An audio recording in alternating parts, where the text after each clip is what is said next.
waxay tiri basro habaryartay waxay baadiye iga soo wadatay anigoo canug yar ah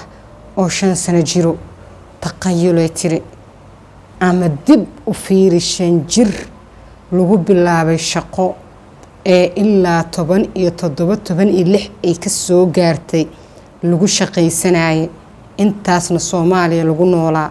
gabalku wuxuu ii dhici jiray anigoo adoon camal la iigu shaqaysto waagu markuu baryana lugta la igu kicin jiray waxaan ku jiray tiri nolol silax ah oo aan meel aan uga baxsado aanan aqoonin laakiin wuxuu waqtiga iyo waayuhu isguraba habaryartay ayadii iyo caruurteedii oo aan anigu kamid ahay waxaan galnay Yurub qaybo kamid ah habaryar waxay ilowday meesha ay ku nooshahay inayna Soomaaliya ahayn afkayga anoon kala qaadin ayaa xaqaygii ka soo baxay markaas maalin qura saas waxaa noogu soo daatay boolis habaryartay anigoo arkaayo oo anigu aanan hadlin ayaa la jeebeeyay ninkeedii sidoo kale ka bacdi maxaa السلام عليكم ورحمة الله تعالى وبركاته كسر دو جانكيga ayaan goob doona mar kale isku soo noqdo wanaagsan iyo muuqaal kale cusub fadlan hadaa igu cusub taa walaal subscribe iyo saar kamid noqo asxaabtayda hadaa hor iyo joogtana muuqaalkan like iyo saar waana mahadsantiin dhamaan walaalaha ku xiran channelkayga meel walba aad joogtiin waxaan ilaahay idinka rajeynayaa nabad iyo caafimaad inaad ku noolaataan asxaabta cusub ee ku soo biirta channelkaygana waxaan leeyahay gacmo furan ku soo dhawaada channelku waa channelkiina waa mar kale iyo muuqaal kale cusub ama qiso kale cusub ayaan dhaweey intaan qisada ama sheekada aan u guda gelin gabar abaayaha waxay soo dhahday ayaanay marka qaar sheekooyinka marka idin gambiyo kale gabdhaha badana ila soo xiriiro hadallo waxay ii soo qoraan aad iiga qosliyo gabar abaayaha waxay dhahday ilaahan kugu dhaariyay walaalay gaxliso qadal aan waabana dhigtee casho la'aan hana dhigin macnaha duhurkii muuqaal Soomaalian geline habeenkii muuqaal la'aan ha noqonin marka sida u jeceshiin maalin kasto inaan idin soo hor fariisto runtii anigana si lamida oo ka badana u jeclahay ilaahay subhanahu wa ta'ala hayla garab galo inaan naagti nooleed iska dhigo laba muuqaal maalinkii aan soo geliyo idinkana ducada igu soo kaba mid kale halkan waxa ka baafinaya oo iga maqan asxaab dhiib aheed waxa laga yaabaa dadka qaar inay u maleeyaan qofka markuu uu macnaha ii sheeg qofka markii uu youtuber yahay shacabka ku xiran inayna u xisaabsaneen aniga laakiin ka ayaan ahaan dad zaid igu xisaabsanaa jira marka hadda waxaan baafinayaa dad aan waayay labadan bari commentigooda ma nool yihiin ma nabad qabaan bal baafinteeda haday maqlaan dee halow hadaad ima qashidee aan bal commentiga ka arko walaalayaalo xagee ka baxdeen soo noqda waa laba wiil Cabduqaadir la dhaho asaga mar walba commentigiisana waa arkaa dabcan wuu idaawadaa asaga inuu reer qurbaha yahaan jeclahay wiilashu way kooban yihiin idaawado gabdhaha aad uga fara badan laakiin ogaada way ii xisaabsan yihiin zaid iigu xisaabsan yihiin because wiil walaalkayo waqti igeliyo idaawado waqtigiisa qaaliga igeliyo hadayna ii xisaabsaneen deemaanigaaba naf igu jirtaaba marka halkan waxa ka baafina wiil lagu magacaabo Xamuudi war Xamuudiyo walaal ma nabad qabtaa bariyahan commentigaaga maanan arkin sidoo kale hanad waa reer Hargeyso Xamuudina waa reer Muqdisho bal labadaas wiil ila baafiyo war xagee ka baxdeen dhoo soo noqda dheh sidoo kale halkan waxa ka salaamaa istaahil hooyadeed oo runtii aad inay igu soo duceysay daraad commentiga abaay igu soo qortay habaryar macaanto ilaahay subhanahu wa ta'ala ducadaada ii aqbalo aada u mahadsan tahay waan ogahay in hooyooyin badan oo qaaliya habriyaal ee dooyin abtiyaal adeero inay daawadaan waan ogahay in rag iyo dumar ay igu daawatiin inkastoo dumarku ay u badan yihiin marka aada idinku mahadcelinaya wiilashaas aan baafiyayna haday nool yihiin ilaahay waxa ugu rajeynaa nabad qabe waa la iska mashquula anigaanba markasta soo indhaweyn marka qaar ay idin gambiyaaye war ma nooshiin bar ila soo hadla insha Allah waana mahadsantihiin hadii aan u guda galo qisada maanta aan noo wado qisadan waxa laga yaabaa inay la yaab kula noqoto laakiin waxaan kaaga hor dhaxa qiso halkan aan ku noolahay ka dhacday dada yani gabar qaraabah ama islaana gabar ay habaryar u taameeyay u taa cadaabto ilaa cadaabkan ay kaga sheekeyn doono ina la yaabtida laga yaabaa habaryar iyo eedo xagga iska dhig abaayadeed ama walaasheed hooyadeed aabaheed ay dhaleen laxmiga ay caloosha isku baneeyeen gabar waxaa jirto malaha 10 iyo dhowr sano sida la ii sheegay mise 10 sano adigu ku dhawaad walaasheeday waxay u ahayd xabsi guri ficeed qaar waa guursaday qaar waa dhoofay qaar maxaa la dhahaa adduunku wax ka qabsaday oo ilmihii ay dhaleenaaba daadah la dhahooyaa ayadina walaasheeday xabsi guri ugu jirtay waa sheeko halkan ka dhacday oo gabadha sheekadaas ka dambeeyay ama tii ay ku dhacdo walaasheed si cadaabtay inay daawanayaan laga yaabaa marka adduunkano waxaan lagu arkeyni malahan inkastoo adduunku hadda dadku dad la taliyo dad dhiirageliyo wallaahi maalinba maalinka kasii dambeyso gabdho nolosha yacni qofay wax u sheegtaan la ila soo hadlo gabdho dhibaataysan gabdho cadiban kuwa aan idiin soo bandhigo laakiin midaan kuu sheegayaa waalidkana dhalay ee ilaahay subxaana watacaala jirkooda naga soo gooyey inta uu yiri ilaahay dhala ee saarabtiin ka yeesha wax la dhowmaysan dhicin adiga marka qof bini aadan oo san ku neefla ah inuu ku cadaabo waligaa iyo allah ka ogolaanin qofka hadaad aragtid inuu xuquuqdaada ku tumanayo stop inta isla dhahdid meel alaale iyo meesha uga haajiri kartid oo uga carari kartid uga carar gabadha sheekadan ay ku dhacdo kale waa aad la yaabi doontiin qisadeedu ilaa ay 5 sano ka jirtay ilaa malaha 20 iyo dhowr sano ay ka soo gaartay dadayo cadaabneed laakiin dadkii mar dambe de adigoo isdhehaysid ilaahay kuma oga yacni ilaahay kuma cadaabayo nafsigii bini aadamka aad ka galaysi kaama soo bixinayo qofkan dhibaatada ku haysid ma lagu fahmayo waxaa laga yaabaa adoo filayna hal mar in dhab lagu soo siiyo almuhiim marka gabar walba oo dhalinyaro oo daawanayso hadii habar lagu geeyo ama eedo lagu geeyo aad ka aragtay in ilmaheeda ay koolkoolinayso adigana ku dhibaysa ka carar meel alaali meesha uga carari kartid oo naf ka raadi kartid ka raadi ilaan bini aadan san ku neeflaha tahay ilaahay subxaana watacaala xuquuquu ku siiyey qofkii shakhsiyadaada iyo noloshaada ku tumanaya aragtid ka haajir intaas marka waa iga baraarujin haddii aan usoo laabto sheekada maanta aan noo wado sheekada ama qisada maanta aan noo wado waa qiso xanuun badan gabadha qisadan ay ku dhacday waxaa lagu magacaabaa basra waxa ay ku nooshahay wadan ka mid ah wadamadan Yurub qisadeeduna waxa ay ka bilaabatay baadiyaha waxay tiri aniga iyo caruur ila dhalatay oo aan ahaynay tiri 11 caruur ah ayaa waxa dhacday tiri in habaryarteen ay baadiyo noogu imaatay Allah habaryarey maxaa adduunyo qaribtay habaryarteen inay baadiyo noogu imaatay anagoo xilligaas 11 caruur ah 11 caruurkii aan ahayn waana kala qeybiyay oo aabaheen ayaa naga haajiray aabaheena markuu naga haajirayo wuxuu nooga tagayay tiri in uu xamar soo qaban doono anaguna baadiyaan ku nooleen oo waxaan iska ahayn dad xoolo dhaqata iska ah xilligaas abaaro ayaa ka dhacay baadiyaha xoolaheeniyaa dhamaaday beerihiyaa gubtay kadibna aabahay wuxuu yiri maadaama ay xoolihiina naga dhamaadeen hanti waxa aan haysanana dukun daakun sii tahay intaan geelahan qaadaya xamaraan geynaya waan iibinaya ka bacdina halkaas ayaan ganacsi iyo waxaan ka suubi karo isku dayaya haddii aysan dhicinna in ganacsi aan sameeyo dee tolkayga iyo ehladayda ayaan dhexgeli doonaa balow meeshaas aan ka helo ama lacalahu aan ka helo dad i caawiyo hooyo aabba wuxuu uga soo dhaqaaqay 12 caruur anagoo ah ka bacdi hooyo waxaa la soo daristay xaalad adag waa markuu Soomaaliga jiiro gali jire xaalad adag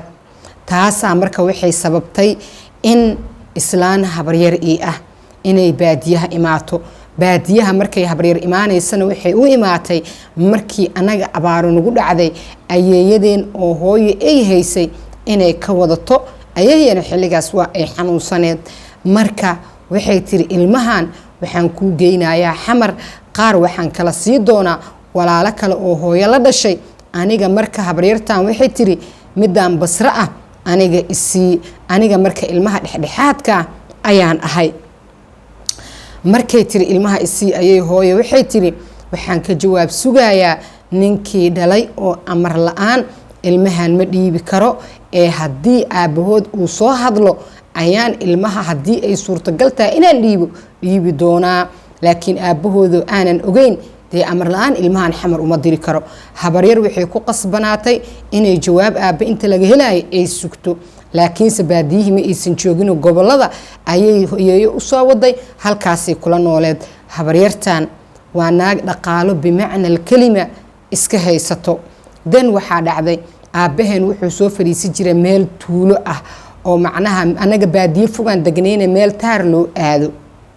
ayuu nagala soo hadli jiray maalin maalmaha kamiduu soo hadlay wuxuu sheegay inuu geeli iyo kala gadgaday xamar naba tegay marka uu halkaas nolol ka bilaabi doono haddii noloshu isugu toostana uu shaqooyin fiifiican ama ganacsiga uu haminayo uu helana in uu aabba magaaladana geyn doono oo baadiyoo dhan uu naga wadi doono hooyaa marka waxay u sheegtay in ilmihii ay habaryar rabto inay qayb kaxayso in hooyo aysan nahay karin dee abaartii uu aabba ka tegayna inay weli halkeedii ka jirto aabbahay wuxuu ahaayey tiri aabba aad iyo aad ii jecel wuxuu yidhi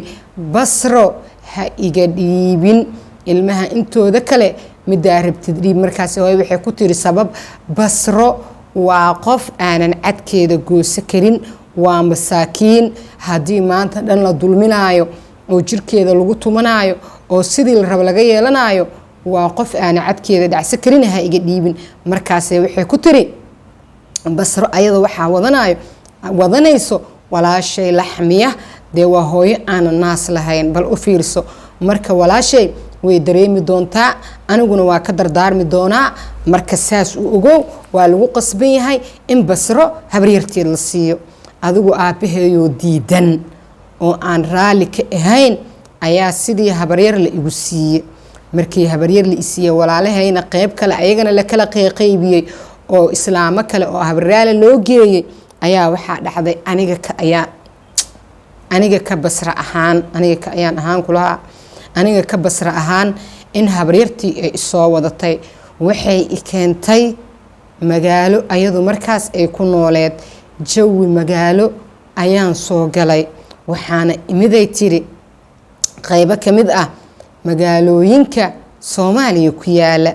waxaa dhacday tiri in habaryartu markay hooyo ay iga soo wadanaysay ay tiri waxbarashaan geynayaa dugsi quraanaan geynayaa ilmahaygaasay ka mid noqonee waxay kuu baranee baadiyo way kaaga nasanee birina naag isku filanay noqonee waxaa la i keenay tiri ayaanay guri caruur qaarna aniga ay ila egyihiin qaarna ay iga waaweyn yihiin markii waxay tiri marti 2 bari ma dhaaftee 2 bari aan joogay aala iiriye tiri soo dhawow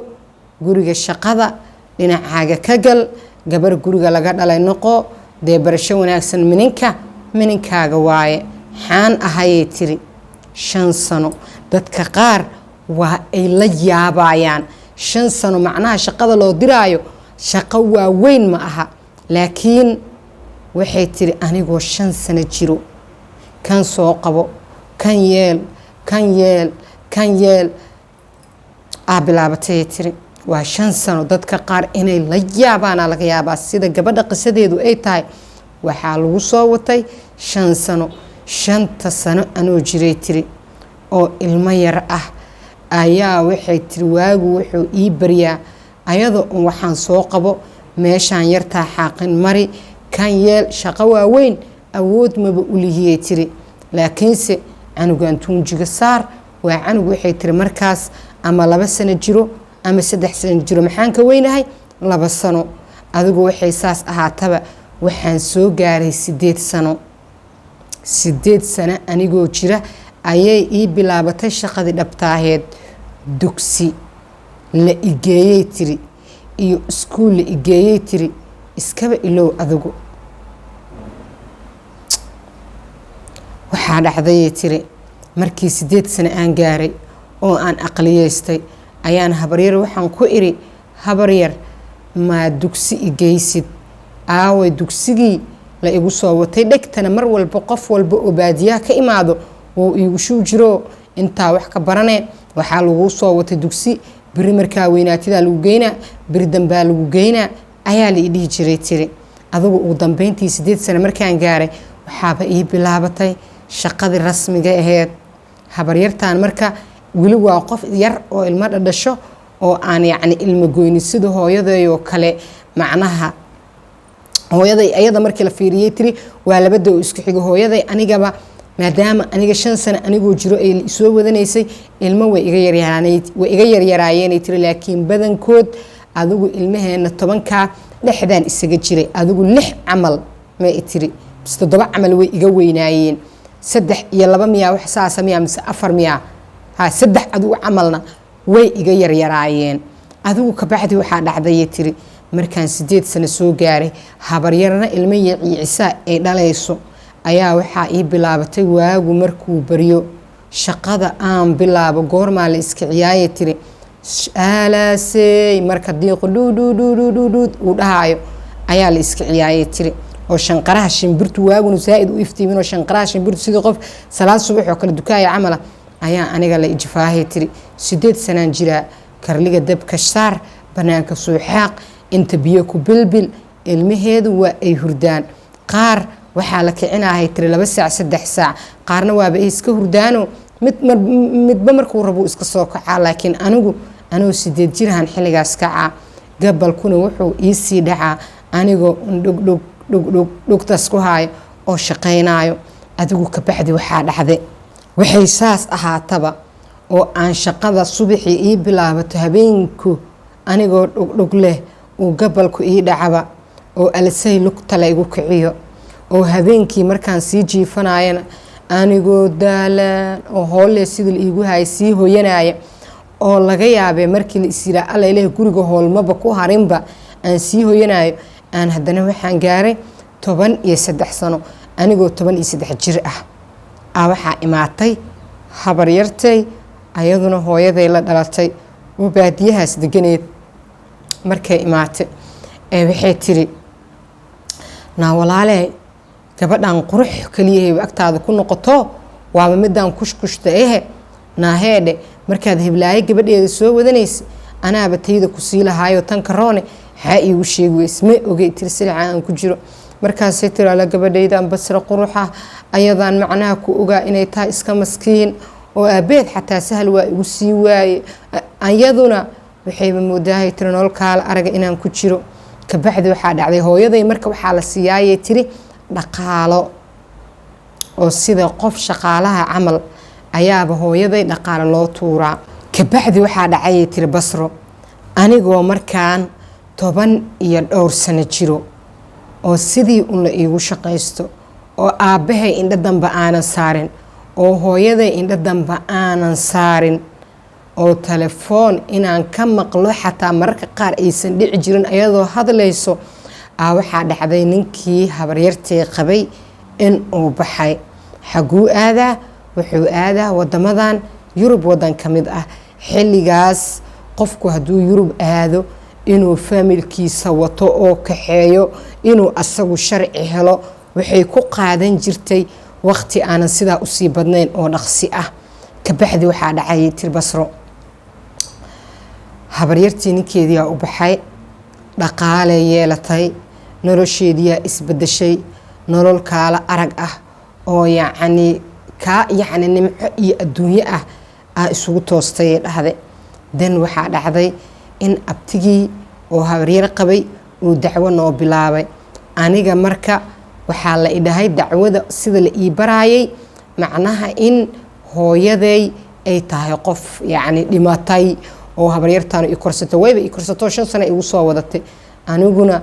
Yurubta la sheego ilaan intaanba waxaan ugu jiraa cadaabe xiise gooniye ay ugu haysa malahan murug baasas murug u hahay tiri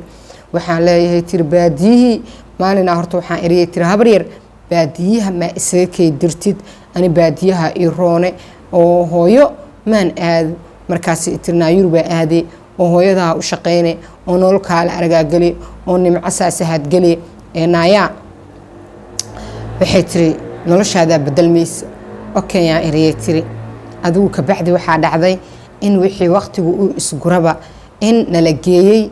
Itoobiya si dacwadii naloogu sii wado markii Itoobiya nala geeyey tiri Basro anigu sidii baan shaqaale u ahay sidii baan waagu markaan deenaag 15 sano 16 sano jirtaan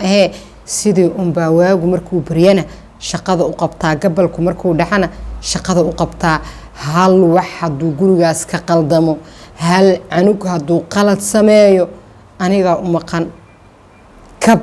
hadii maanta anug ay ka runto aniga garaac iyo qaylo iyo dhaga hadal iyo habaara iyaalo anug haduu wax qaldo suuba ku qalday suuba ku haleeyay maxaa u fiiri weyse maxaa u hubi weyse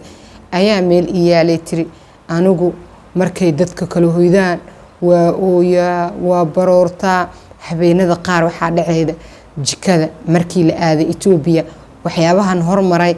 cuntada lagu karsana waxaa dhacayda saan hoole u haayo in waxay tiri jikada meesha oo maxaa la dhahaa kushiinka qayb Soomaalihan wax lagu yani alaabaha la saarto qayb hoos oo la gali karo qofku waxaysan karo waxaan suubsaday tiri barkimaha fadhiga barkin kamid ah jikada ku qarsada markaasaan jikada marka qaar naf ka doonaayo aan barkin waxaan badhigtaaba qaybta hoose oo jikada meelaha kale qofku markuu saas jikada albaabka soo galo hore kaama arkayay tiri laakiin habaryartu markay aragto waxay ugu kicisaa lugteeda markaas tira ka balaayo ku aragtay maxaa ku siixeenaya meeshan adigu markay isii kaceedana ma ahan inay sariirtii isii kaceede waa hoolo iyo waxyaabaha qabyada sii dhameystir adigu wixii cadaabkaas lagu jiraba dacwadii ayaa soo dhamaatay dacwadii markay soo dhamaatay sidii ayaan safar isugu diyaarinay aan Itoobiya ka baxayno waxaan aadnay tiri oo caga dhiganay Yurub anigu albaabkii Soomaaliya naagta inta ka baxdo daris ka gasho ma aanan ahayn kii Itoobiya sidoo kale waagii 5 sano la igu soo wata ilaa hadda 17 jir 18 jir aan u sii socdo gurigaas baan ka shaqeeyaa ka baxdi Yurubaan galnay tiri Yurub markaan galay afkayga anoo kala qaadin anoo sidii u cadiban oo naag weyn oo 20 jir ah oo sidii dhibaatadu iigu socoto sidii la iigu shaqeysto oo aanan iskool la igeynin ayaa waxaa dhacday tiri in cuqubo habaryartay ay ku dhacday oo gaaladii ay ka ogaadeen gurigeeda ama ilmaheeda siiba ilmaheeda inay ka ogaadeen cadaabka anin la igu haayo kadib maxaa dhacay Basrase halkeebay nolosheeda ku dambeysay la soco qaybta labaad